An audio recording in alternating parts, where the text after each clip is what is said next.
Hello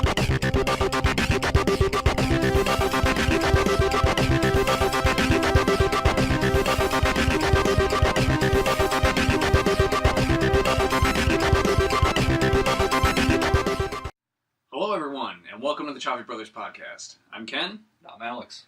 And today we're going to be looking at 8Bitdo controllers. Now, 8Bitdo controllers are Bluetooth-enabled controllers that can connect to many home systems, whether it's your computer or your phone, but obviously, predominantly, people have been using them for gaming systems. We have connected ours to our Raspberry Pi.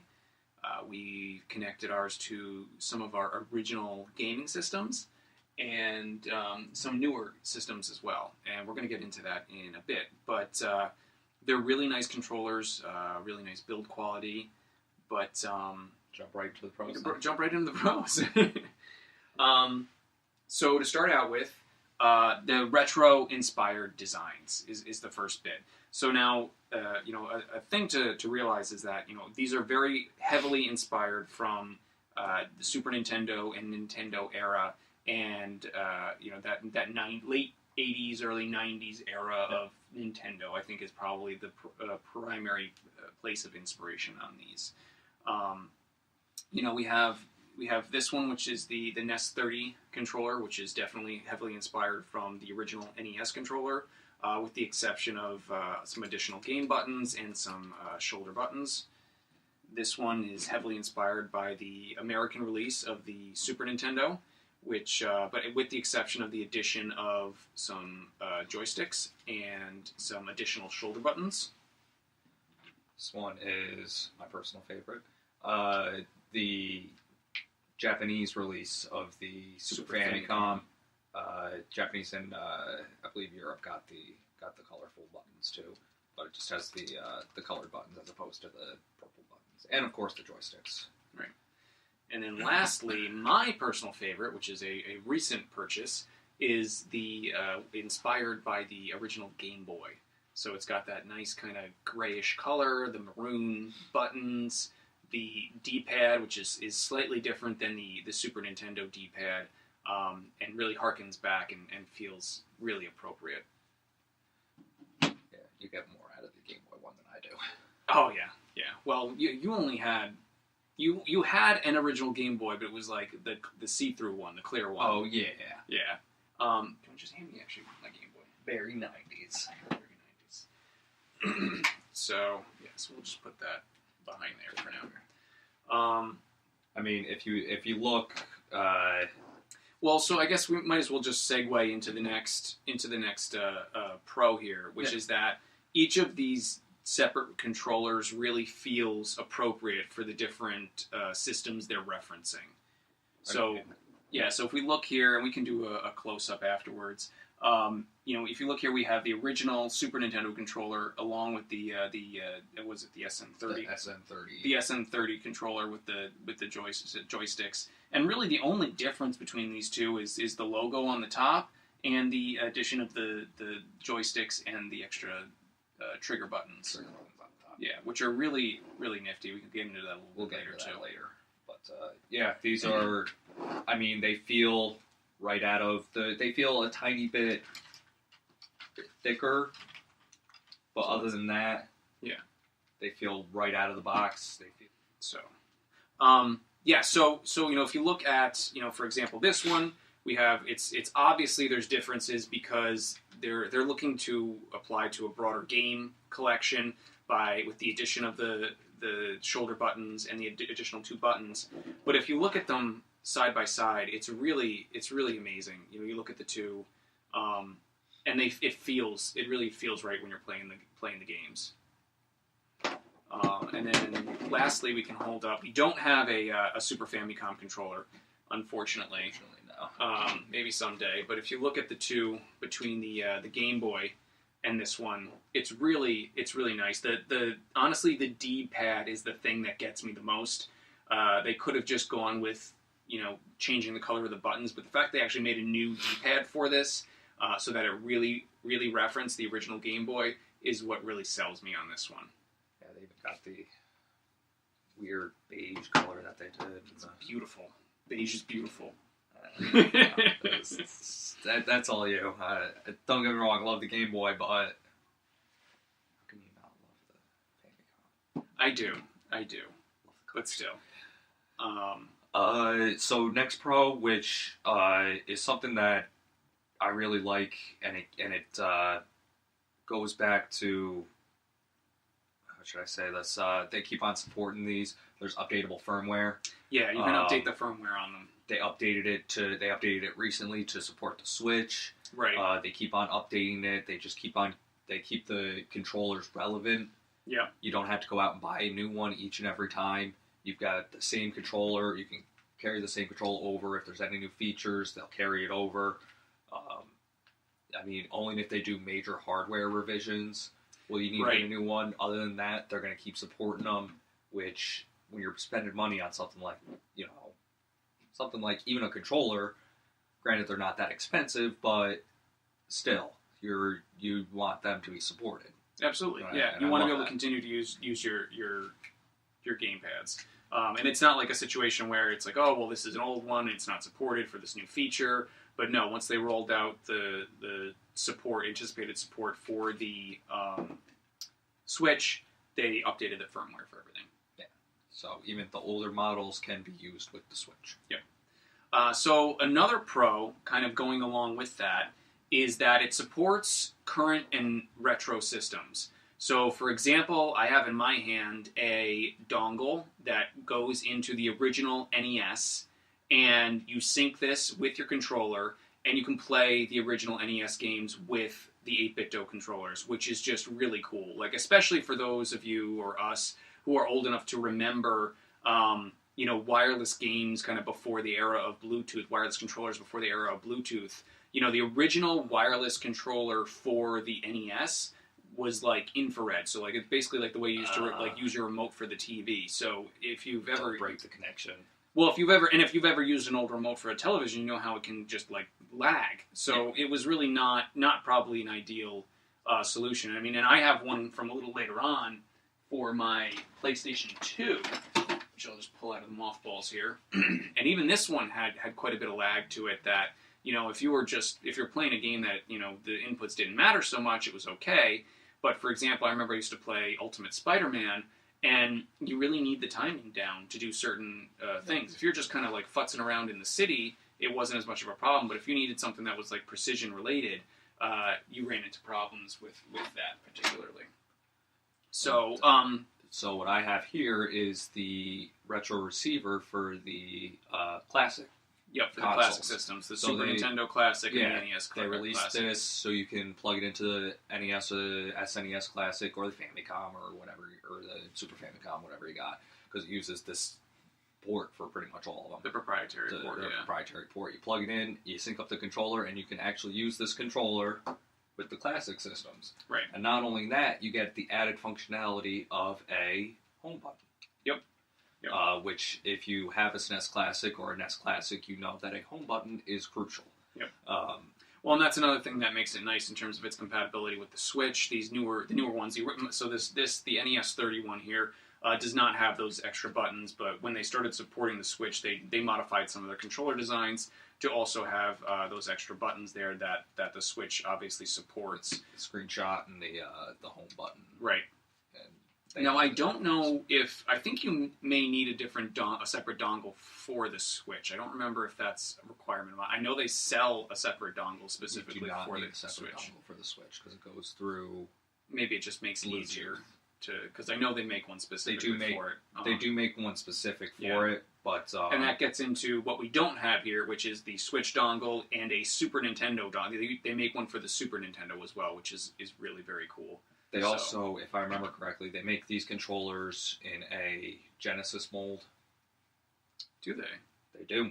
I saw it the other day. I thought it was pretty cool. Not a Genesis person, but I know they focus on. I know they made mold. They made an N64 one at one point, but I think they discontinued it. Yeah, they probably discontinued it after they renewed the patents for. Yeah. So what I will say is that what we have here is the ones with the obviously the ones with the retro. Inspired design that are really almost identical to the originals, and they have the joysticks and the two two shoulder pads.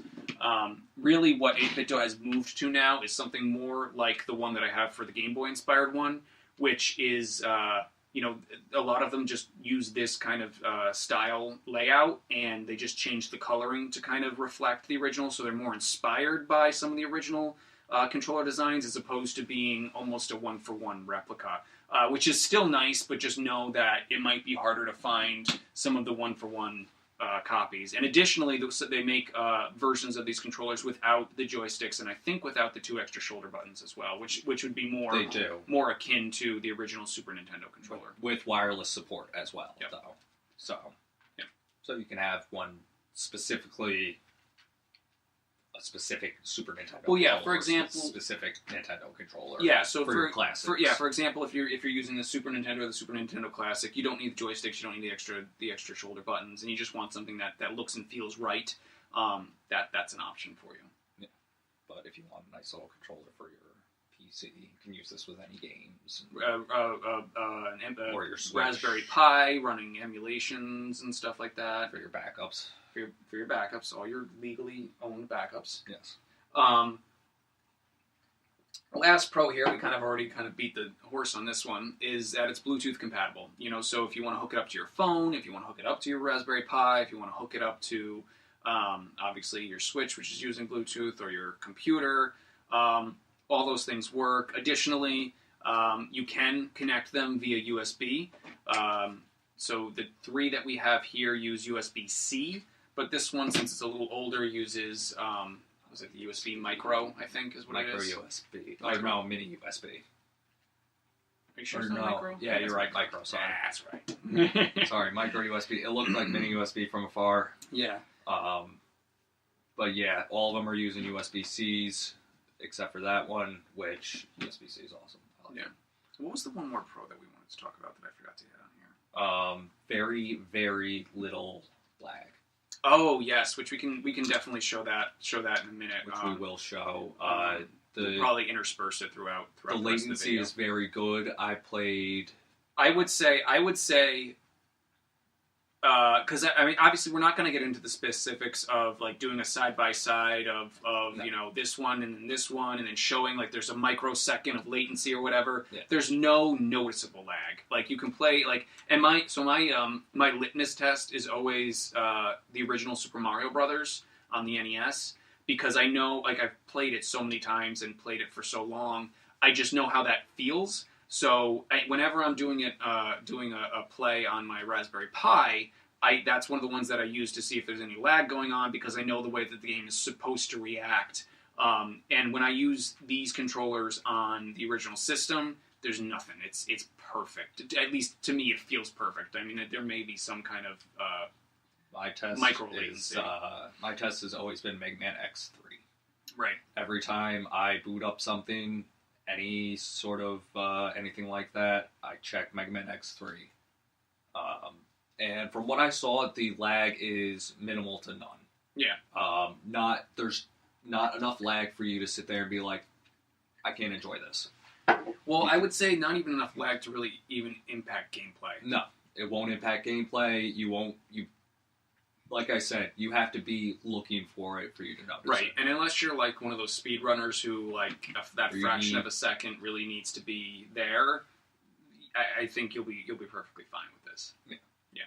So with the pros comes the cons, and they're not a lot, and they're kind of nitpicky, admittedly, but I still think they're valid and worth bringing up. So this might be a personal thing. I don't know if you ran into this as well, but for example, at the very least on the NES 30 style controller, there's shoulder buttons there, which this controller was never designed, to have shoulder buttons. So if you're playing a game that requires them, it does feel a little awkward for there to be the shoulder buttons here to try to use them. Does it stop you from enjoying the game and being able to do what you need to do?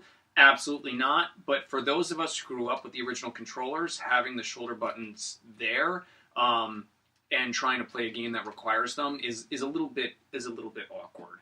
And then the same thing with the Super Nintendo style one is what they've done is they've essentially split up the original shoulder buttons into two separate buttons. So you have the two shoulder buttons, which are much thinner than the original shoulder buttons, and then you have these extra little mini trigger buttons. And I think the idea there is to kind of hit all the points that a PlayStation 3 controller would hit in terms of the triggers and the buttons. They also want to, because it's compatible with the Switch, right? Have everything. They basically want to cover all their bases. Yes. And it just feels a little weird because you have this little mini button and then you have this kind of little mini trigger. And what's good is if you're playing like a Super Nintendo game, either trigger will work. So as long as you're mashing the top of the controller, you're probably going to be in pretty good shape. But again, for those of us who grew up with the originals and know how the originals are supposed to feel, it feels a little off. Yeah, you're not going to be playing Call of Duty. Call of Duty or Battlefield or something hardcore like that with these controllers. But luckily with Super Nintendo, as long as your hands are naturally placed there, you're gonna hit them either way. Yeah, and actually, I'm sorry, I'll take this one too, because we already touched upon this one. Is that the team is starting to move away from like the more traditional designs and moving towards a more inspired by design. Like, for example, this is not exactly like the original Game Boy with like the slanted buttons and everything, but it's definitely inspired by the original Game Boy. The color scheme is of the original Game Boy. Game Boy had slanted buttons. Yeah, slightly slanted there. Yeah. But what's nice about this is that because they've moved to this format, is it gives us opportunities for other combinations. So what they've done is they've released like an all red one with black buttons, and all yellow one, like so similar to like when Game Boy started releasing the multicolored original Game Boys. When they teased color Game Boy, and it was just a colorful Game Boy. It was just a colored shell, yeah. But like I said, because of that reformatting, it allows us some of these other combinations that we may not have gotten otherwise. For example, the Game Boy styled one, which is my pride and joy at the moment. So you want to take the next one? Yeah, so the next one is these little dongles. They actually are sold separately. All sold separately. Just like the batteries. It would have been cool if they did like a pack-in one, or even on like, I got mine a combo set. Yeah, I got mine off of Amazon. Even if Amazon like bundled them together or something. The only thing that you get is sometimes if you buy it on Amazon, other customers purchase these together, and it's like, okay, well, like bundle these together if you want. But so like, it would be nice, like especially opportunity.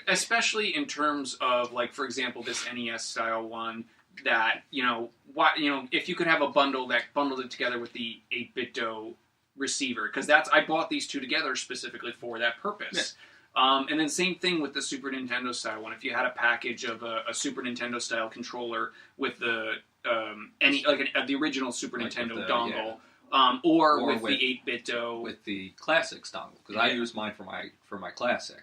It just would have been a nice to have type of thing.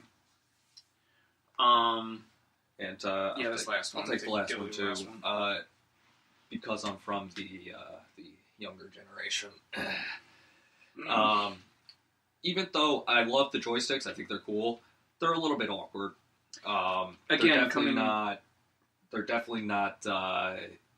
Again, you're not going to be playing first-person shooters with this. You're not going to be going hardcore with it. They're a little bit awkwardly placed, and because these controllers were never meant to have joysticks, you don't have grips. You're kind of... Your hands don't really know what to do. Well, again, coming back to the comment about the shoulder buttons, is that we're so used to it as it is that having those kind of like jammed in there can be a little bit awkward. Yeah, and it's not, the build quality is perfect. I mean, it's nothing against the joysticks. Just we're just not used to it. Yeah, and it's not to say that they're badly implemented or that they're not even nice. It's more so that if you're used to the original, it might not be intuitive for you to go reaching for the joysticks where they are, just because you're used to it the way that it is. And that's just an old person type of I guess problem. Older generation. Gosh, I feel like we haven't talked about these nearly enough. I feel like too, but I mean, you can talk about them all you want, but you really got to get one in your hands and you do. You really do, and that's one of the things that I will say, like especially with the Game Boy inspired one. I fired up the Raspberry Pi. We can show a couple of clips of that, and played it. Played some original, like Game Boy games like Super Mario Land 2, which again, that's my Game Boy one that has to feel right. And it just felt. That's my Game Boy one too. It's it's just like, especially with the D-pad, having the original style D-pad, I was like, oh my god, like it brings it just fires off a neuron in your brain of nostalgia that like you didn't realize was there until you're like, oh yeah, that's right, that's what that felt like. Yep. So it's nice from that perspective. Yep. So we'll do grades, and then we could probably call it a day. So my grade, I'm gonna give them an A. All of them. I mean, I can't even grade them separately. I mean, they're so inspired by the originals, and they really get down that feel of nostalgia without. They're so inspired that it's almost like, how did they get away with this? Well, I'm assuming the patent's expired and all that, but I think the biggest thing is that it feels right. They look right. They look cool. And they allow you to play modern games or classic games wirelessly if you so like. Classic and modern. Yeah. I'm gonna go with an A as well. I love it. I love being able to play my Super Nintendo Classic from my couch, not have to worry about the ridiculously short cords. Oh, you mean like the NES Classic that has like all of like 2.5 feet of cord? Yeah. Not having to worry about that because I have a modern home and my TV is not in front of you, right in front of my eyes all day. So I love being able to just have. I love wireless. I'm lazy. Wireless is great when it's done right. It's awful when it's not. But this is definitely one of the situations where it's done right. I mean, the fact that they even have an NES dongle and support it, and that it works so well, I think it's just really a testament to the product. Because I mean, there's no reason why they necessarily even needed to do this. They could probably just do this part. It is such a niche. It is such a niche. And the fact that they are niche, however you pronounce it, and the fact that they support it, I think is just shows their dedication to their product. Yeah. So I think that's it for us for today. That about wraps it up. It does wrap it up. So as always. Comment, subscribe, like. What's the other one? Share. I always forget one. The notation thing, the bell. Ring the bell for new video content. Yes, please. All that stuff. All that fun stuff. And we'll see you guys next time.